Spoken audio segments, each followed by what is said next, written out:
Good afternoon friends. UGC net paper 1 के unit 5 को लेकर मैं पुनः आप लोगों के साथ उपस्थित हूं। मैं सुशील कुमार नेट एजुकेशन के इस चैनल पे आप लोगों का पुनः स्वागत करता हूं। आज हम लोग यूनिट 5 में तर्क के बारे में पढ़ेंगे कि तर्क क्या है, तर्क के कितने प्रकार हैं और खासकर संख्या श्रेणी, अक्षर श्रेणी और कोडिंग कूट एवं संबंध, इससे संबंधित हम अधिकांश मैटर देखेंगे। खास करके सबसे पहले हम तर्क की बात करते हैं कि तर्क क्या है। तो तर्क का मूल अर्थ होता है आपका इंटेलेक्चुअल नॉलेज, जो आपकी बौद्धिक बुद्धि है या आपका बौद्धिक ज्ञान है, वही एक प्रकार का तर्क है।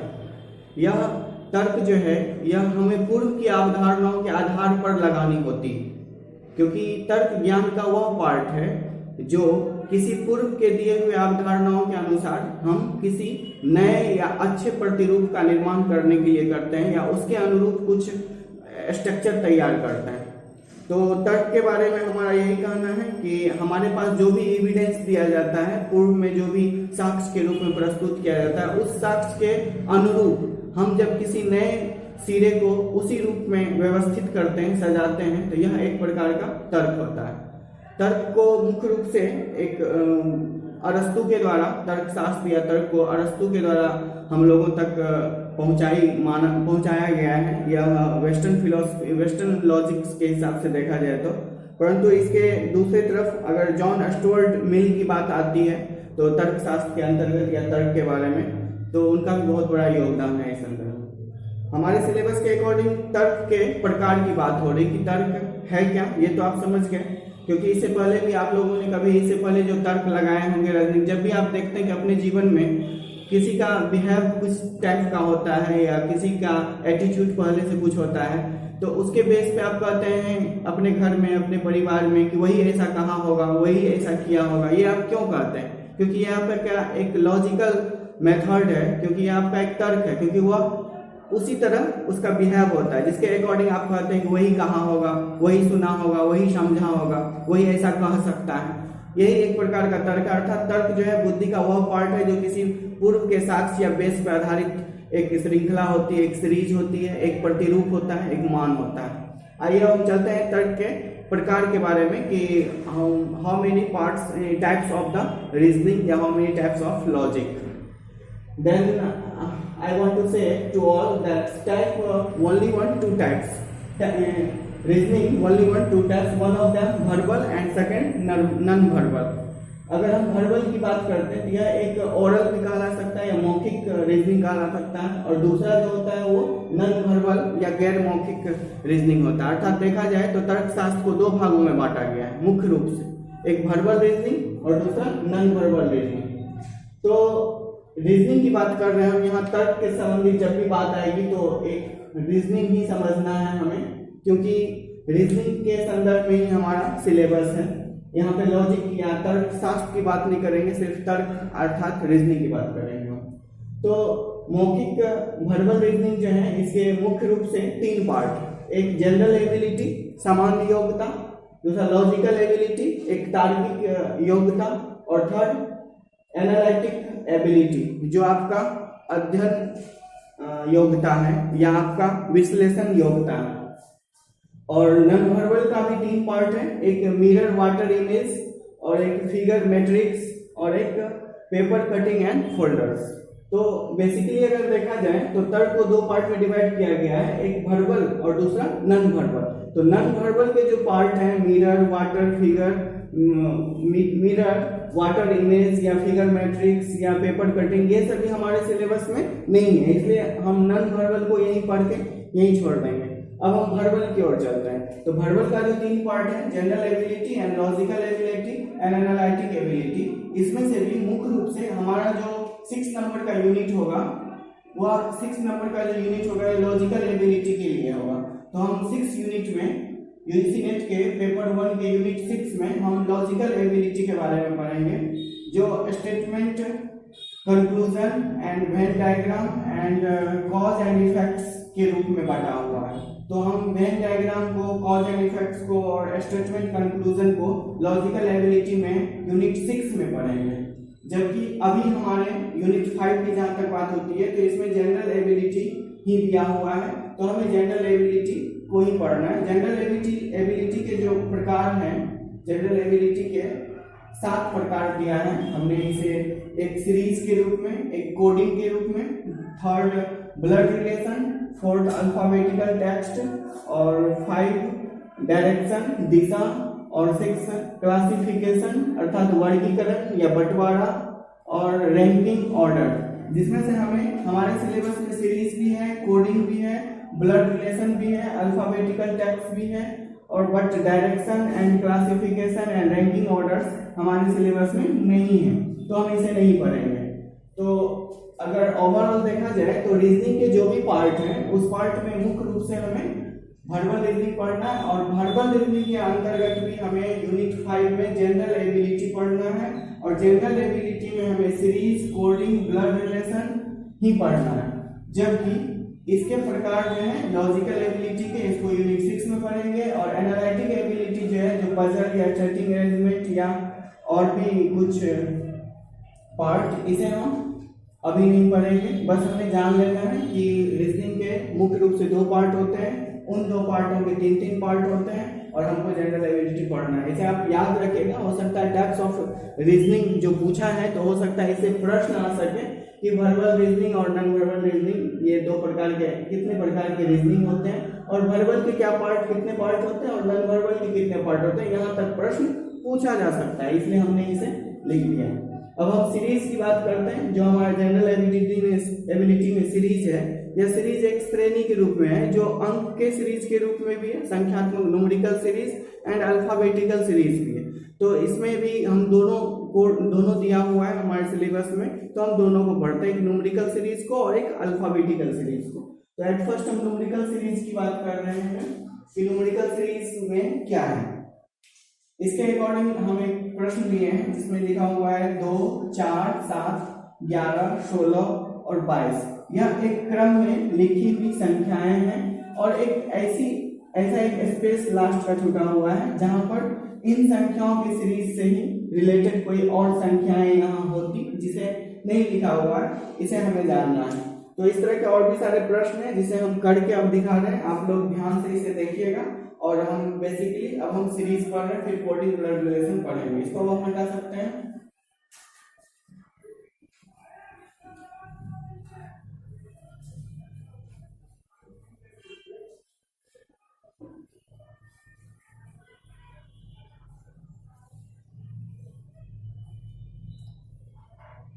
अब हम देखते हैं कि ये इस क्वेश्चन को, यह 2 है और यह 4 और यह 7, 11, 16, 22 और ये खाली स्थान है।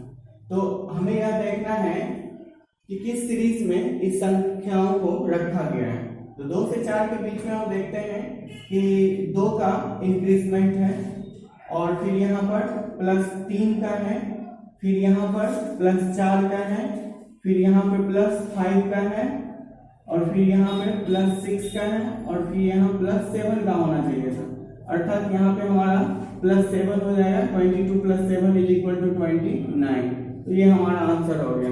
इस सीरीज में हमारा ये प्रश्न था। दूसरा प्रश्न देखते हैं। हमारे पास है 8, इसको हटाते हैं।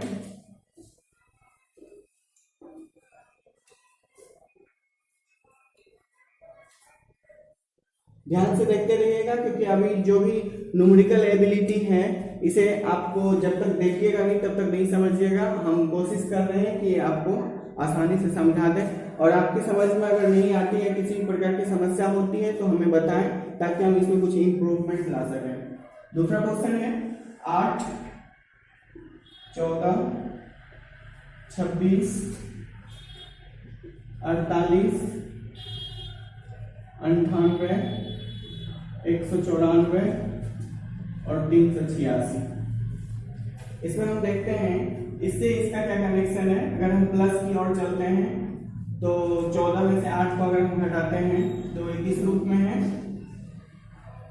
अगर हम 14 में से 8 को घटाते हैं तो 8 से 14, फिर इसको अगर करते हैं 26 में से 14 को घटाते हैं तो यह कुछ ज्यादा अंकों का डिफरेंट हो रहा है, अतः यह इस श्रेणी में नहीं रखा गया है। आप कभी भी इस तरह के प्रश्न को देखिए तो आप यही सोचिए सबसे पहले कि आखिर कौन ऐसा सीरीज है जिस सीरीज में इसे रखा गया है, और जब तक वह सीरीज आपको फर्स्ट से सेकंड में ही पता चल जाएगा कि उस सीरीज में है तो फिर आप वैसा कीजिए, नहीं तो वैसा करने से आपका टाइम किल हो रहा होता है।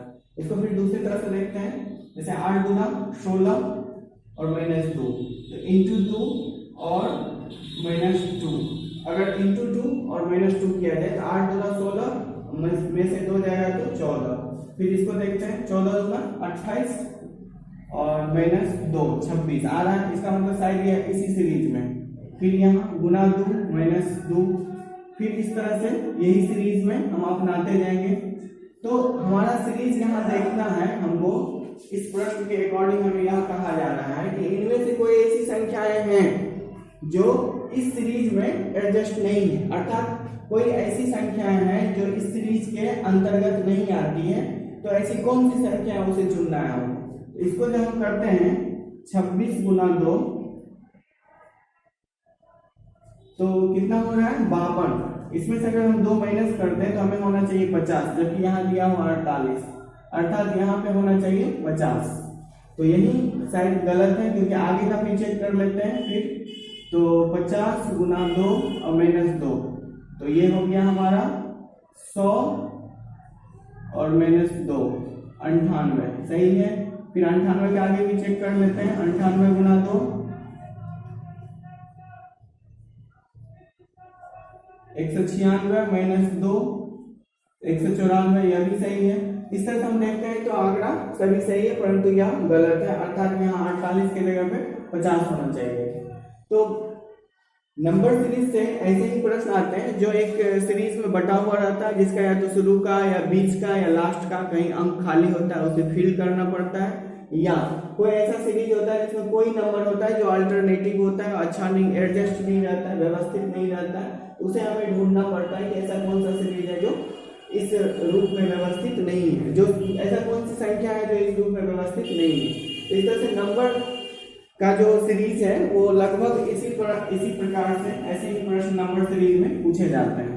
तो आप अधिकांशतः नंबर सीरीज की जो एबिलिटी है वो ज्यादातर बनाने से बढ़ती है, क्योंकि ये 1-2 प्रश्न को बनाने से नहीं हो सकता। आपको सीखना ये पड़ेगा कि किस तरह से हम इसको जल्दी से जल्दी सोचते हैं, और जल्दी जल्दी सोचने के लिए आपको ज्यादा से ज्यादा प्रश्न बनाना पड़ेगा। जब तक आप ज्यादा से ज्यादा प्रश्न नहीं बनाइएगा तब तक जल्दी से जल्दी आपकी सोच में समझ में ये बातें नहीं आएगी।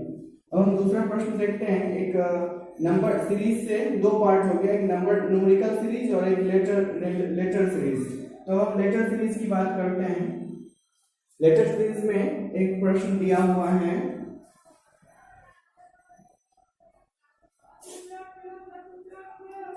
इसको हम देखते हैं। ये Y V S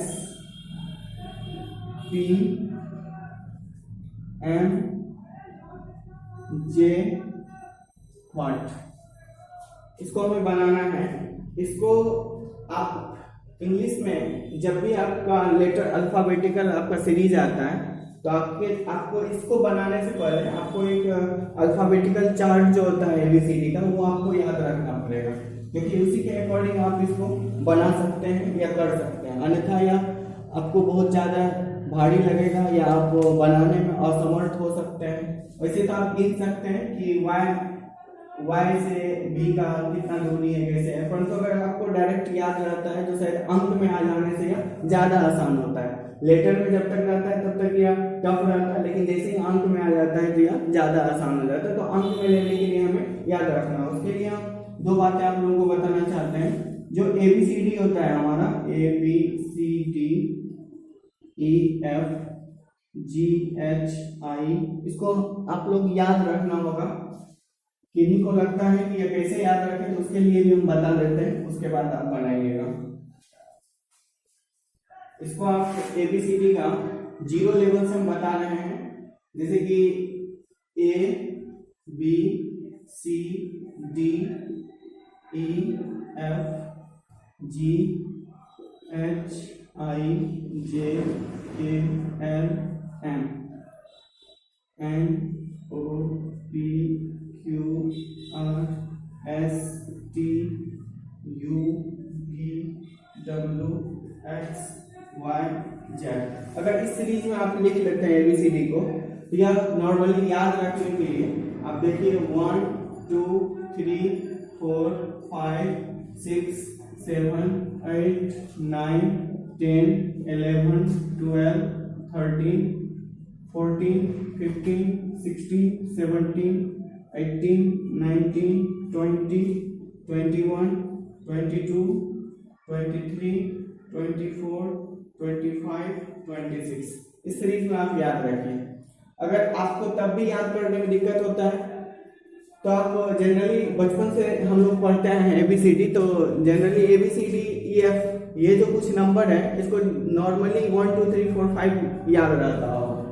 तो हम अगर इस सीरीज में चलते हैं ABCDE कम से कम 5 तक, तो 5 तक तो जनरली सबको याद होगा कि A का 1 होता है, B का 2, C का 3, 4 का D और 5 का E।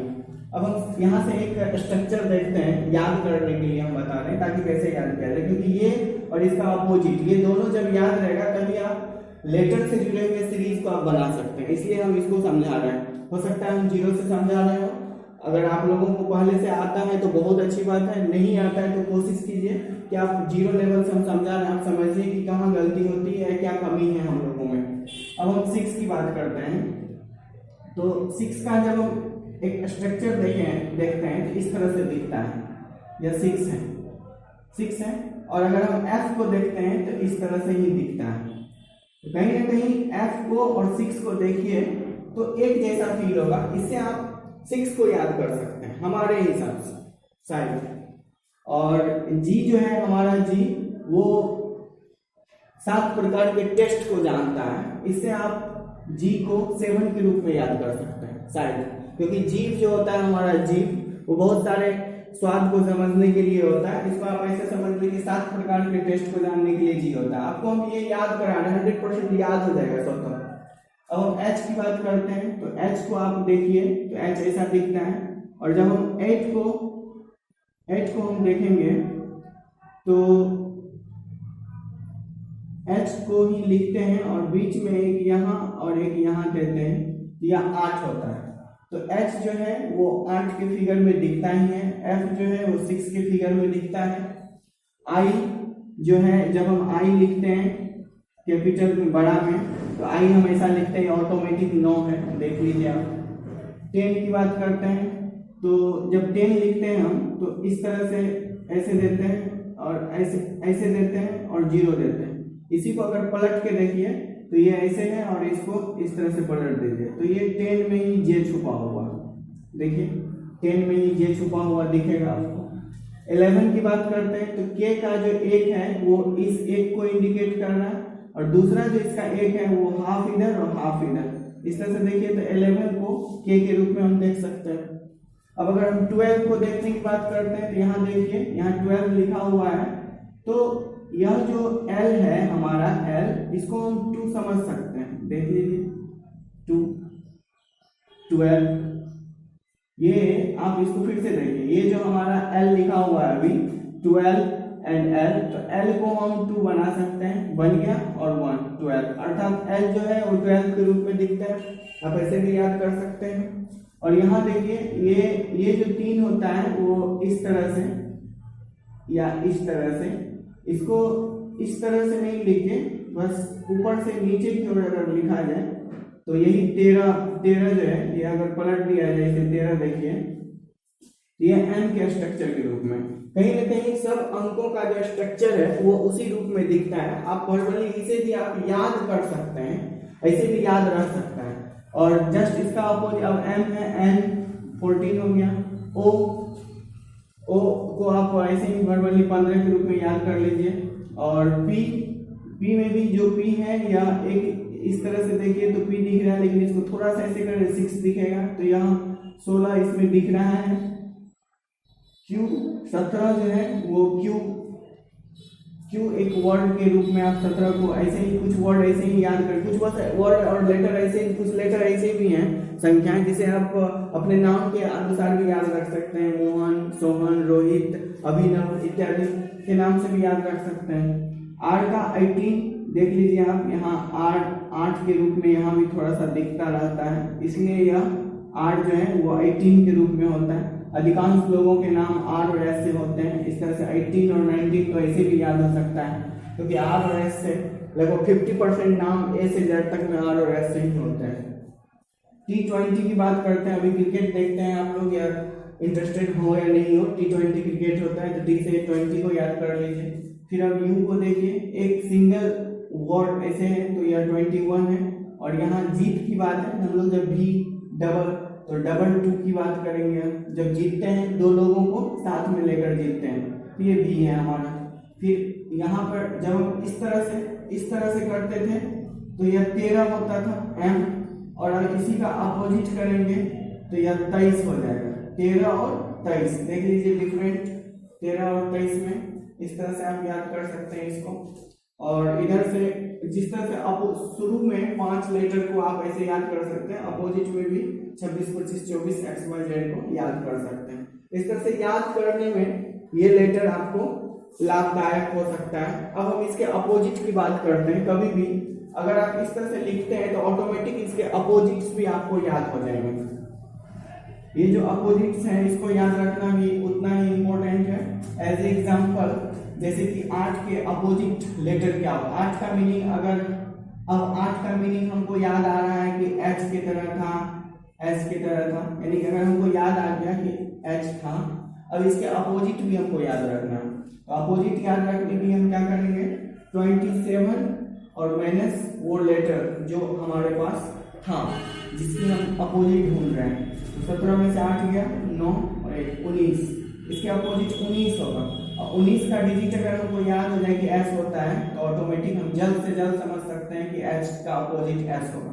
अब देख लेते हैं कहीं जाके, H का अपोजिट S है। तो इस तरह से आप अपोजिट भी याद कर सकते हैं। ये 27 माइनस क्वेश्चन, किसी का भी अपोजिट, D का अपोजिट ढूंढना है, D है कितना 4 में, तो 27 minus 4 is equal to 23, 23 is equal to क्या बताया था, W, तो W के अपोजिट में होगा है। तो इस तरह से आप ढूंढ सकते हैं अपोजिट्स भी और लेटर भी। अब अगर हम ये सीधा रूप से याद कर लिए और इसका विपरीत भी याद कर लिए, अब हम प्रश्न बनाने की कोशिश करते हैं जो अल्फाबेटिक लेटर के बेस पर प्रश्न था, तो उसको हम देखते हैं। लेटर बेस में जो प्रश्न है उसको हम देखने की कोशिश करते हैं। अब आइए, तो y का नंबर क्या है, अब देखिए आपको भी याद हो गया होगा, ये v जो था वो डबल के साथ मिल के था, s जो था वो 19 के साथ था, p जो था वो 16 के साथ था, m ये कितना में था 13 में, इसी का उल्टा 23, और j जो है ये कितना, ये क्या है 1, तो 1 और ये 0 10, इस तरह से आप याद कर सकते हैं। और y जो है जब 26 तो इधर हो जाएगा 25, तो इस तरह से 25, 22, 19, 16, 13, 10 के रूप में एडजस्ट। अब इसको एक डिजिट में देखिए इस तरह से कि ये किस सीरीज में लगा हुआ है, तो 25 से 22 की तरफ जाते हैं तो -3, 22 से 19 की तरफ -3, फिर 19 से 16 -3, 16 से 13 -3, 13 से 10 -3, तो 10 से -3 यानी कि 7 हमारा आंसर होगा। है तो बहुत छोटा, परंतु इसके लिए जो लॉजिक है वो आप बहुत जल्दी सोच सकते हैं। या अगर आपको इतना नहीं समझना है, इस लेटर में आपको नहीं जाना है, नंबर में आप लेटर में ही बनाना चाहते हैं, तो ऐसे ही आप y से कितना पहले -3 पहले भी है, फिर -3 s है, -3 p है, -3 m है और -3 j है, तो -3 क्या होगा, तो 7 किसका नंबर होता था, 7 होता था g का, यहाँ g आंसर होना चाहिए, g का होगा तो g होगा आंसर। तो इस तरह से हम j में से हम 3 कम जाएंगे, तो HIJ हम लोग लिखते हैं ना, HIGHIJ, तो 3 कम जाएंगे 1 2 3, यही है हमारा आंसर। इस तरह से भी आप ढूंढ सकते हैं। तो ये हमारा लेटर बेस सीरीज है और इससे पूर्व हमने नंबर बेस सीरीज बताया। अब हम आपको इससे संबंधित और भी सारे कुछ प्रश्न दे देते हैं। फिर उसके बाद हम कोडिंग को आगे बताते हैं, दूसरे हो सकता है दूसरे क्लास में, इसको हम पहले बना देते हैं।